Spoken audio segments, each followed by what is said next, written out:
You're listening to the Comic Crusaders podcast. I am your host, Al Mega, CEO of Comic Crusaders and Undercover Capes. In this show, I'm sitting down with creators from all walks of life to talk about inspiration, process, the lessons they've learned, and a whole lot more.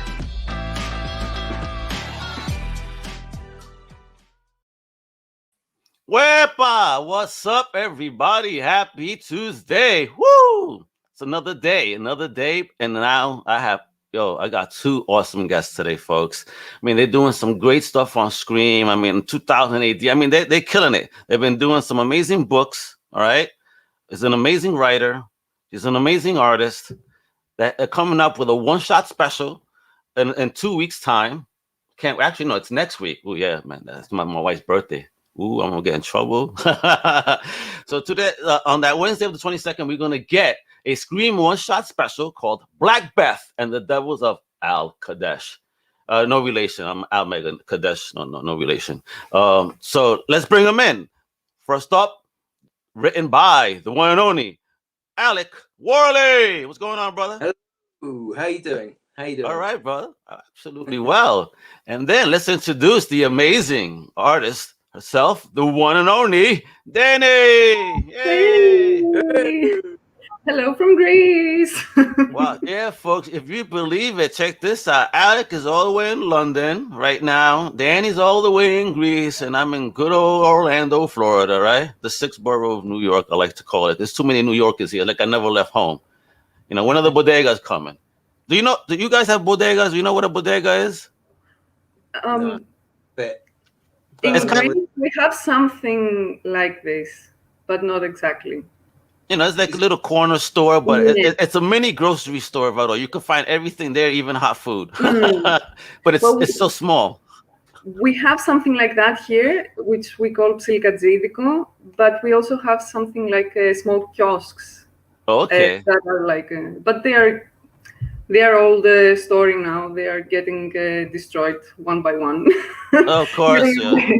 So only bodega style shops, corner shops.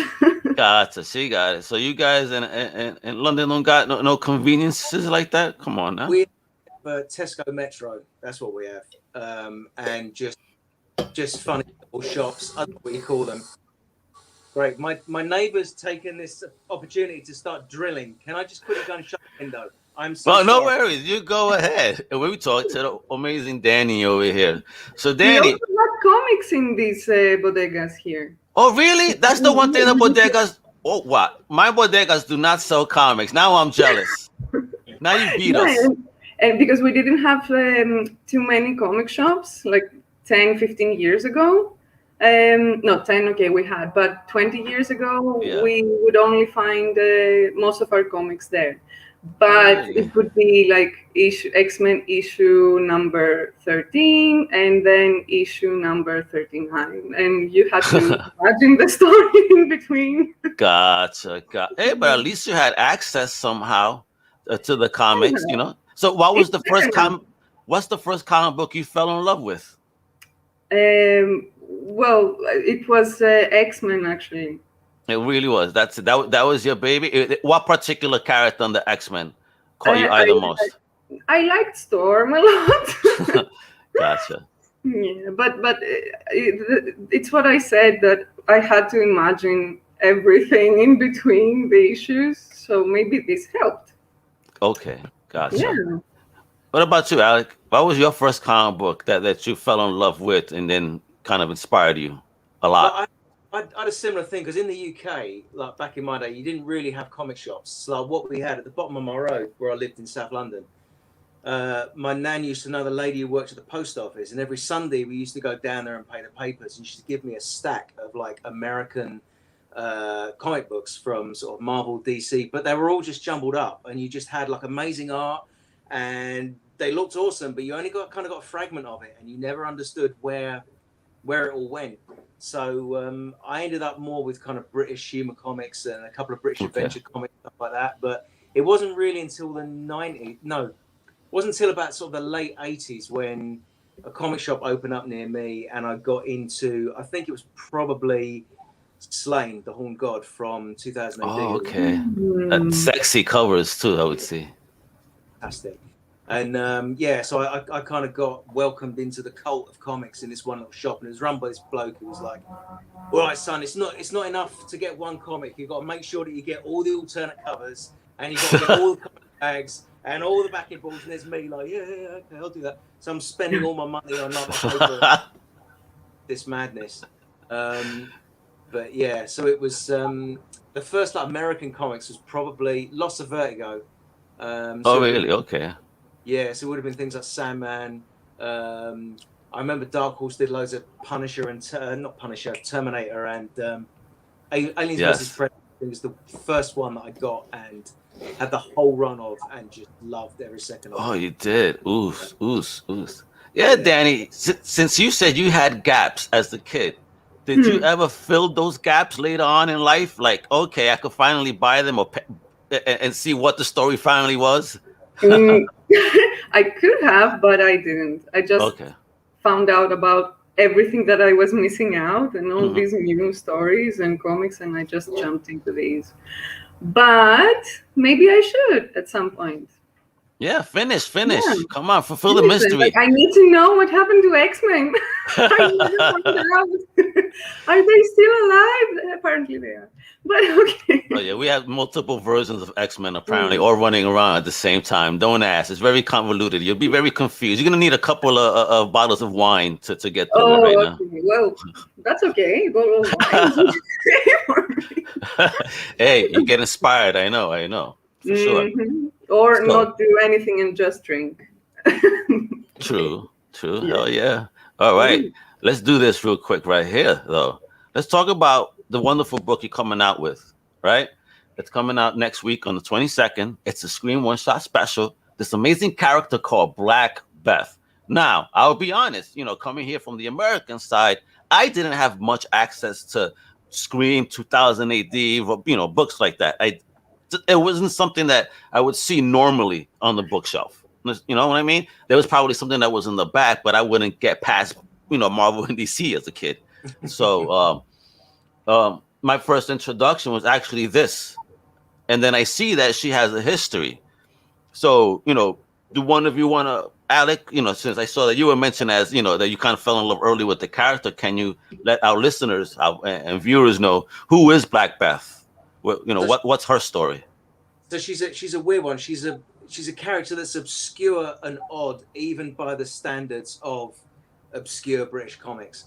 So she started life. She was commissioned in 1976, and she was co-created by a Spanish illustrator called Blas Gallego, and who went on to do tons. He became famous for doing tons of Conan paperback covers and lots of spicy erotica as well. And naughty boy.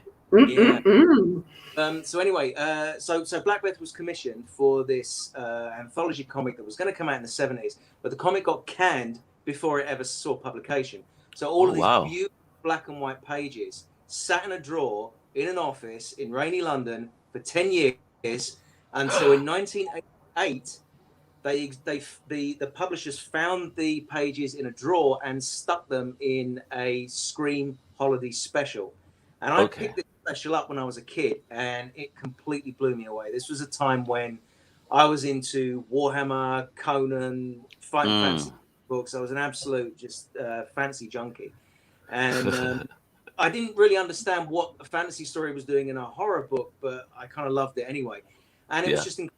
It was about this young woman who ends up going on this quest for vengeance against bad guys in the land, and she's aided by her blind sidekick called Quido. And there's prophecies and witches, and it's kind of set in this strange European kind of world that's all kind of smoky and witchy and strange. And but that was it. It was just the one episode, and she just disappeared and never came out again until 2 years ago when Keith Richardson, the brilliant editor for Scream Misty, he started reviving some of these other characters, and I said, dude, is there any way we could bring back Black Beth? who the bloody hell's Black Beth? And I go, remember the 1988 holiday special that she came in? And he dug her out, and we revived. And I said, like, if we revive her, can we please, can we have Dani on board? Because she would be perfect for this. And I've worked with Dani previously on another little horror fantasy short, and I just thought her style would just be perfect for it.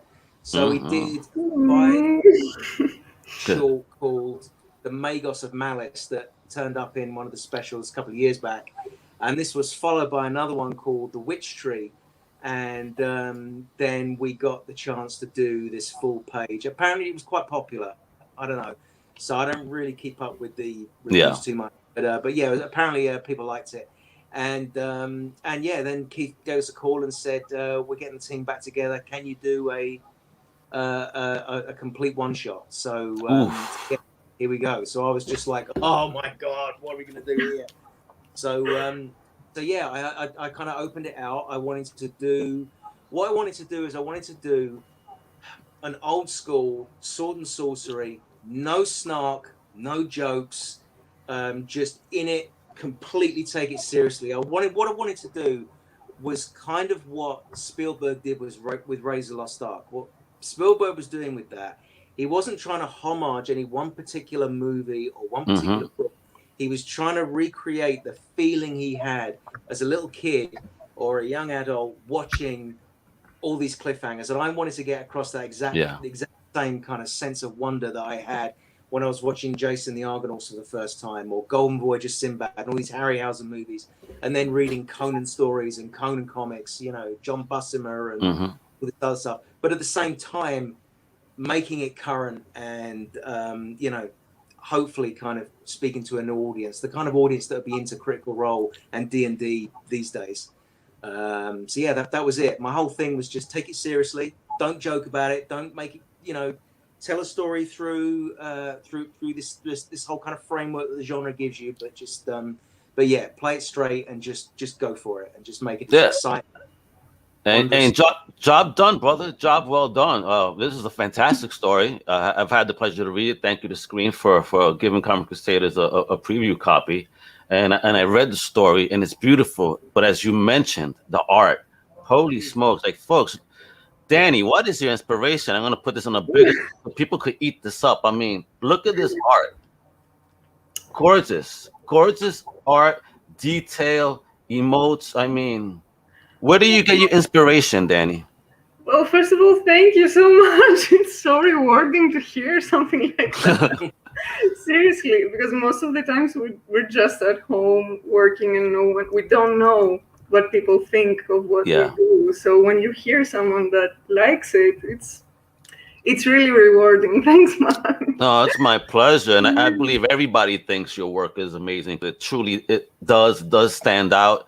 So you know what's your your work model, your ethic, your process. What do you use for inspiration? You know, to make this world up. You know, in conjunction with Alec. Well, for this specific comic, because in most of my projects, my style changes a bit according to what the mood of the story is, and I don't control it exactly. It just happens. And with this one, my greatest inspiration was Sergio Topi, who is one of the masters here. It's like and I've grown up. I've also grown up with his comics. It was one of the first books I got.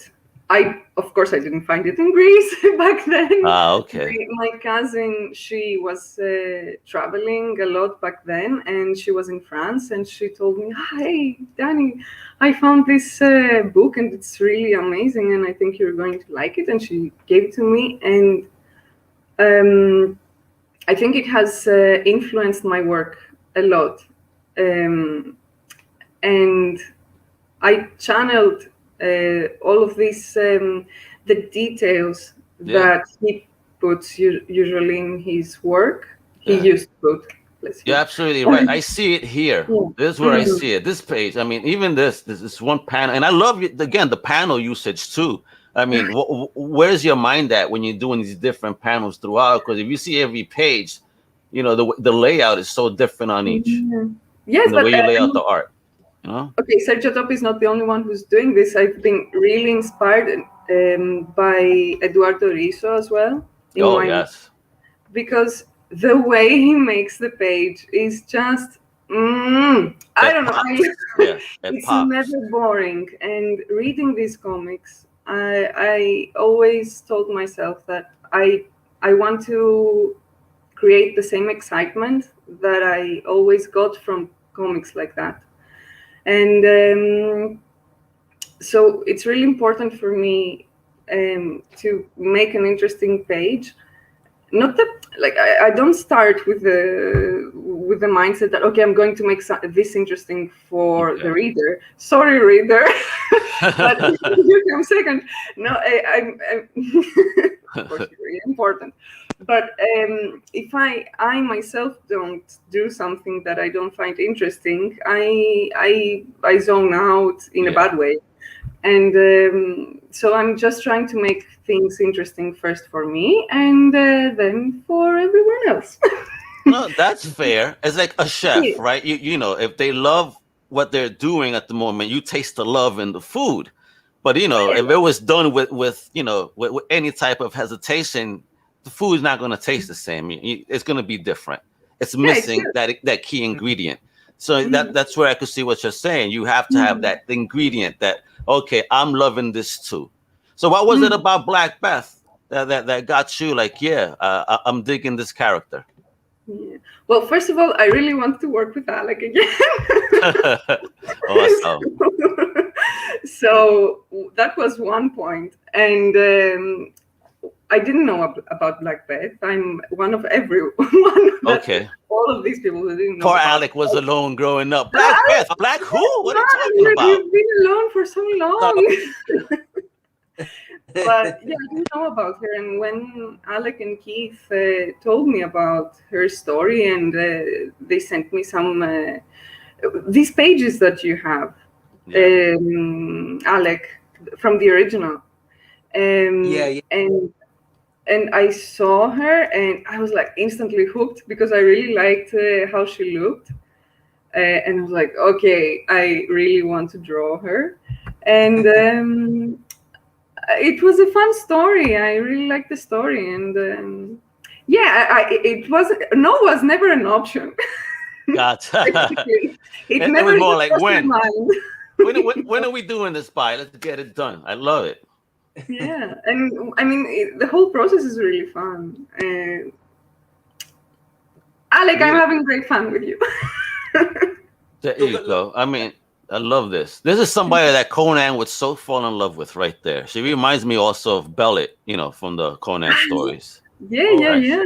The Queen of the Black Coast. We based her on, because in taking her from the original strip, in the original strip, she was a little bit older, and Quido was as well. So we kind of changed because the readership. I wanted to make the readerships kind of slightly younger, so we made Beth kind of late teens, early 20s. We based her on like a young Barbara Steele to kind of have that 60s, 70s Euro horror vibe. And Quido, I was sending Dani all these pictures. It's like this picture of Barbara Steele. And Liam Hemsworth was in there for like Quido, and there was this is a picture of a tree. The tree. Okay, get this. Yeah, so there's the tree in the original Conan movie with Arnold that he gets crucified to the tree. That tree is still standing in real life, and so I found a picture of the tree, and I said, right, Dani, this is the tree, yeah, and she drew that was the central tree that was in the second story. But I kind of wanted to set it in the way that like these fantasy worlds, you kind of take real history, but just kind of use it as a springboard for something else. I kind of wanted to set it in like a rocky, arid, Mediterranean, kind of almost like southern Spain, bit of a tip to the hat to the original artist, but also Dani as well. I wanted to have that kind of Euro vibe, but with this kind of Moorish influence, almost like feeding into the Arabian Nights in that kind of thing, and just kind of use that as a springboard to just kind of take it off into this kind of Neverland of adventure kind of thing.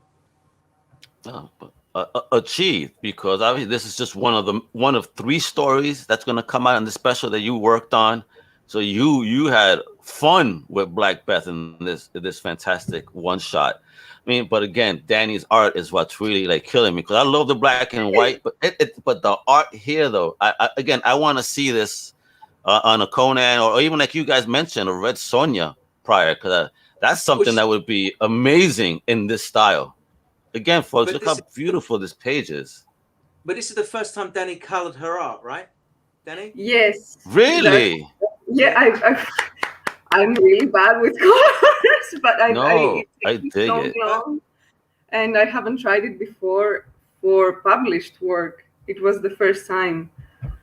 So I wasn't so confident about it, but okay, it ended up like this, and I'm happy Keith really believed in me doing this, and he said, yes, okay, you can color it yourself. Yeah, I mean, look at this. This is gorgeous. I love this. That color, all the different shades of the color, but yet you see her, it's so dynamic. I mean, the whole emote, the eyes, gorgeous, yo.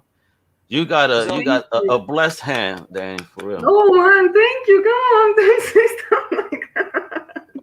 I was saying in the story, have this kind of like almost like a mirage, like this. It was supposed to be full of heat.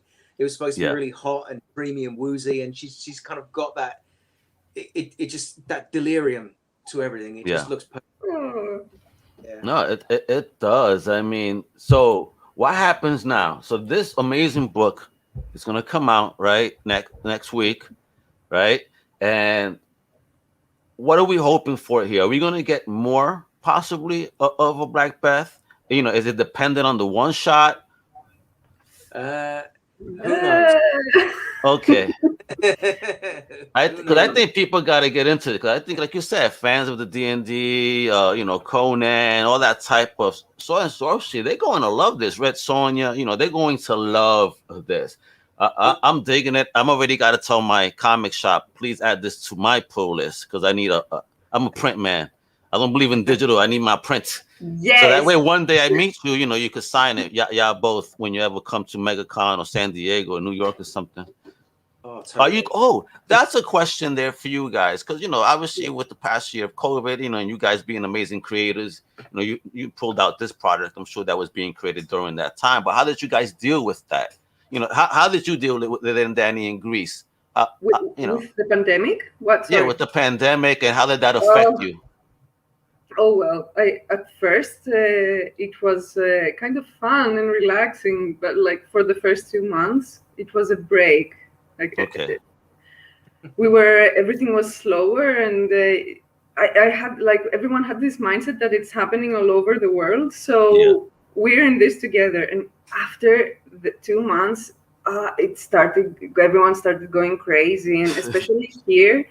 In Greece is a vacation destination, and Greeks travel a lot to the islands during the summer, and everyone is thinking about that. The moment June hits, everyone wants to go to the islands. So beginning of June, people started going crazy, and same here.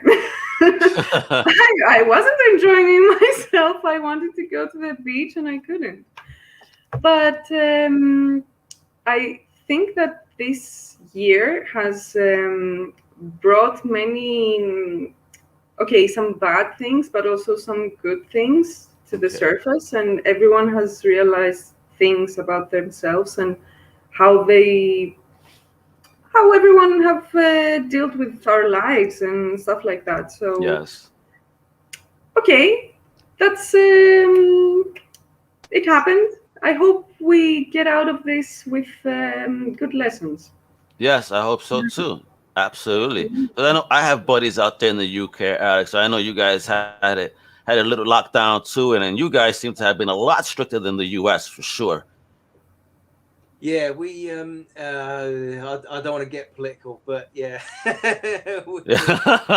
don't get the best people for the job in charge, in my opinion. But yeah, it was pretty scary to begin with, because suddenly I think publishers were just suddenly, oh my God, where's this going to go? Because with Diamond, they shut down. Yeah, I think everyone kind of panics at that point. I think I was doing some other projects at the time, and thank God I was lucky. I was on one thing, and I think I spent most of the time putting pictures together. But there was a lot of, to be fair, there was a lot of support for the self-employed, so we got helped out on that side. But yeah, I think Dani's right. I think like a lot of the best people kind of realize that there's a lesson to be learned here. We're not safe until we're safe. We all need to look after each other here. Yes. And let's just help each other out. But I mean, it was weird talking to a couple of artists and other writers as well. They're kind of going, "Do you notice a difference about this?" Because I don't. Everyone's kind of adjusting. They're hermits anyway. Gotcha. Yeah, totally. And I mean, like, and especially, I just sort of think, because I've been doing this for like 15 years now, have I gone so mad that I've actually come out the other end and I'm now the sanest person in the room? Like, I must have gone doolally years ago, and now I'm. Yeah, it was. Well, it was yes. The answer is yes. That's fun. Yeah, I was used to working from home as well. So it's like when they said it's lockdown, I was like, I've been locked down. You know what I mean? For amount of years already working from home anyway. So it's like no difference for me. The only thing is I had to wear a mask now when I went outside. That was the only difference for me. But everybody's like, how do you do this? Well, it's like a lot of patience. and many people had problem with work from home. Yeah. They weren't used to this. Exactly. And we've been training for this our whole life. We've been at home. Yeah. True. Exactly. We're the pros. I've come out of it fine. Again, it didn't bother me or affect me. And I'm glad, again, creative types like you guys got home offices really. This is not back in the day where you guys have to travel to your actual office and sit in the bullpen. Thank goodness that it allowed you to, at least extend that creativity during this break, I hope. I mean, because I'm pretty sure, with Alex's brain and Dani's art style, I'm pretty sure you guys got some pretty cool stuff planned. Dani got scared there. There a ghost there? You all right? No, it was my doorbell, but I don't know who it is. Ooh. Didn't you hear it? Like I heard something. Yeah. Thank God it didn't make me jump. I don't know who it is. I'm not answering that. Stay extra quiet now, everybody. Yeah, it's all okay. Right. So what do we have planned? And you guys, a future besides the Black Beth? I mean, Alec, do you have any other upcoming projects that we need to be aware of? This is the annoying thing about being a writer. It's like there's only so many things that you can actually tell people you're working on. But gotcha. But yeah, got to bring up some more pitches for 2000 AD. So hopefully some more Durham Red. I've got a project, another short story coming out with John Carpenter's Storm company. King. Storm King, that's it. Nicest people in the world, I swear to God. I keep hearing that because I spoke to Nat Jones just recently, and Nat works with them as well. And Nat had nothing but high praise for that family. They're family, exactly. They are absolutely fantastic people to work for. I had nothing but praise for them. So I've got a story with the artist Ben Wilshire in the new Tales from Halloween Night. And that's kind of all I can say at the moment. I am working on some other stuff. But yeah, nothing I can say at the moment. What a tease! What a tease! What a tease!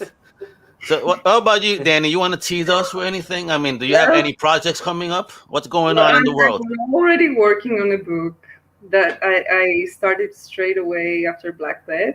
Okay.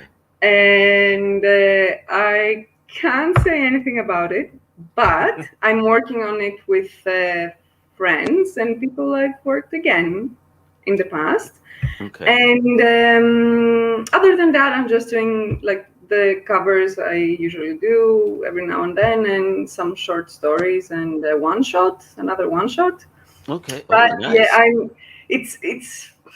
it's always frustrating because all of the comics creators that we usually do stuff all year round, and people think we're not doing anything just because we're not posting. Well, we can't post anything about it or whatever. Yeah. And then again, we're just waiting for the announcements. And what about if people wanted to see you guys live in person? Are there any events that you guys are doing this year? Are there any conventions opening either in the UK or Greece that you guys are going to attend? Well, go first. Go, you can get a ladder and stick it up against my window and look at me working. That's the Alec Worley convention. Just climb the ladder. 5 minutes. $2 for every 5 minutes. $5. How much would you charge? With one special guest. Yeah, I make no apologies for what I'm doing. I make no apologies for what I'm wearing. It's up to you. It's on your head. On your head be it. But I've got to watch money at the minute, man. So I've got to I've got to be a bit careful with that. But yeah, I know Thought Bubble's coming. Dani, you going to Thought Bubble's coming? Yes, I hopefully it's the only convention I'm doing this year. But you're gonna be there? Oh, my boy Johnny Hughes. He's my UK writer and host of Outside the Panels, and my editor-in-chief. He's my big homie, and he's from the UK, and he's going to attend. So I'll make sure that he visits you. Yes. Because I gotta ask you, do you do commissions? Right now or in general? Yeah. Do you take commissions? I open my list sometimes within the year whenever I have time. Okay.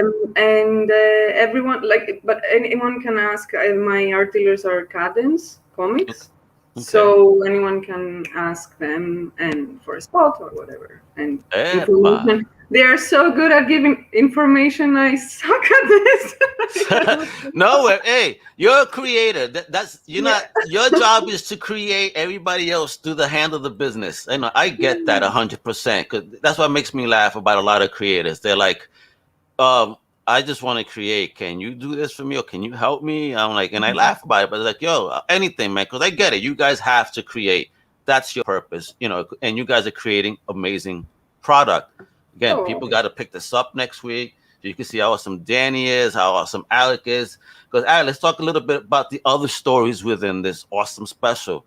Because again, you got some black and white, like you were talking about the black and white stuff. You actually have an awesome black and white story within that. Talk a little bit about those collaborative stories that you did there with your other partners, real quick.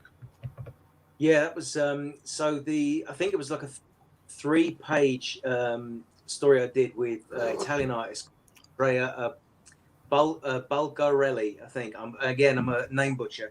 Me too, no worries. I had to write the entire script in Italian, and I don't speak Italian. Oh damn! Yeah. So Google Translate the whole way, huh? back and forth, and just using really, really, really simple words and a really simple story that would kind of go. But Andrea was fantastic, and he just did this kind of Buscema style piece. Yes, it's beautiful. It is. And the third one was done by a mystery writer, definitely not me, called Doug Graves, and that was with Ricardo. Can't remember the name, but he worked on the Dracula Files on screen before, and he's brilliant. Okay. Yeah. So this book is action packed. I mean, it's 50+ pages of comic book story and amazing art, and you could delve into the mind of Alec, at least with those first 2 stories, and see this man is a fan for sure. and Dani definitely, believe, captured that imagination of his so beautifully, artistically here throughout the book. Again, I mean, people, you gotta really pick up this book and support Scream here in the States.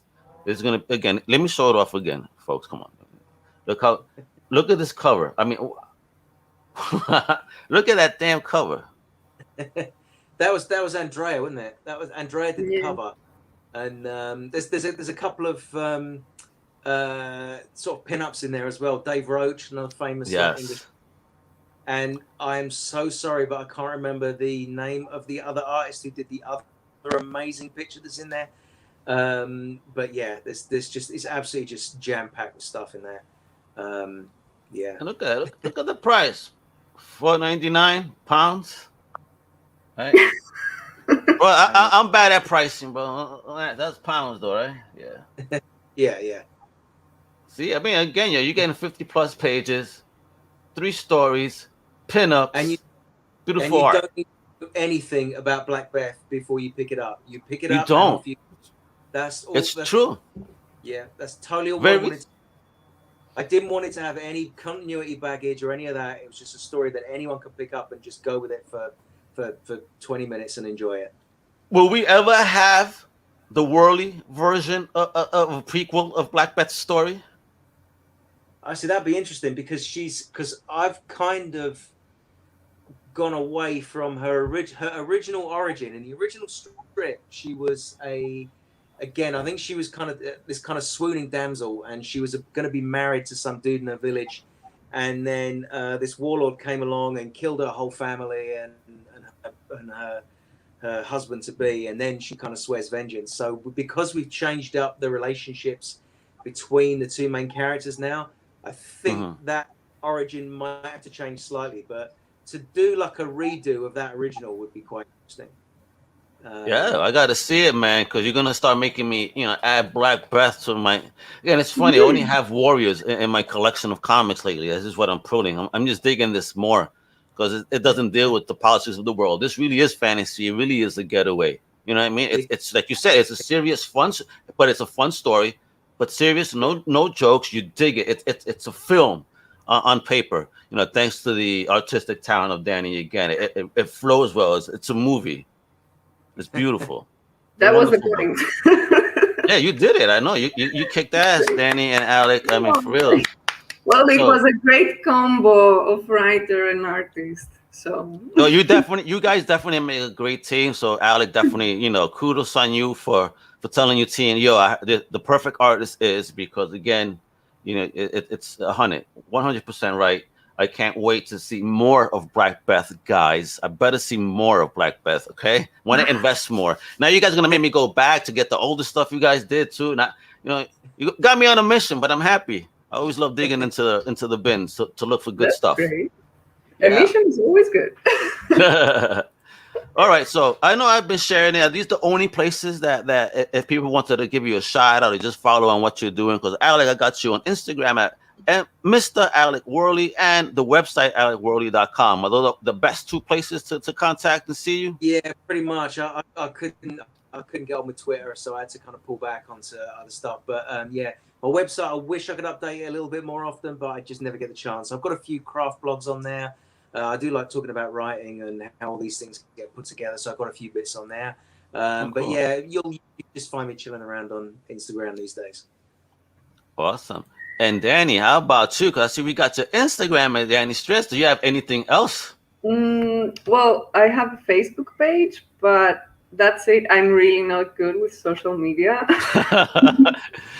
Because who has time for that? Like even posting about something and keeping up with it, it's time consuming. So yeah, I use Hero Post to schedule.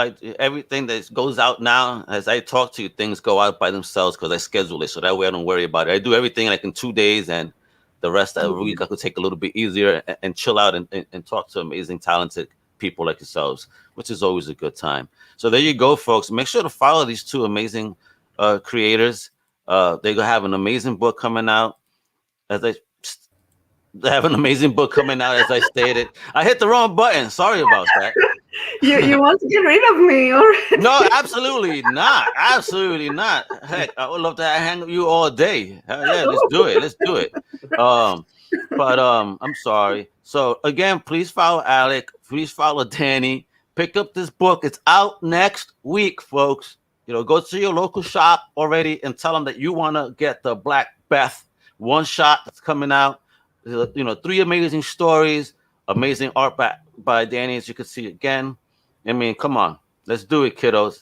Out in North America, the way they say it. So it's already, wait a minute, out in North America, that means you guys, it already was released in the UK. You guys already have it? Yeah. What?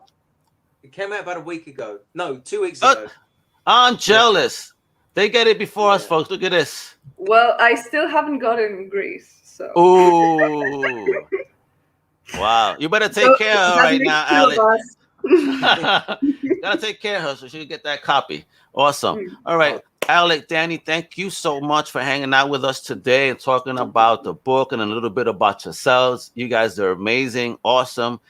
God bless. I'm happy to have spoken with you guys, and I hope that again I get the opportunity one day to see you both in person.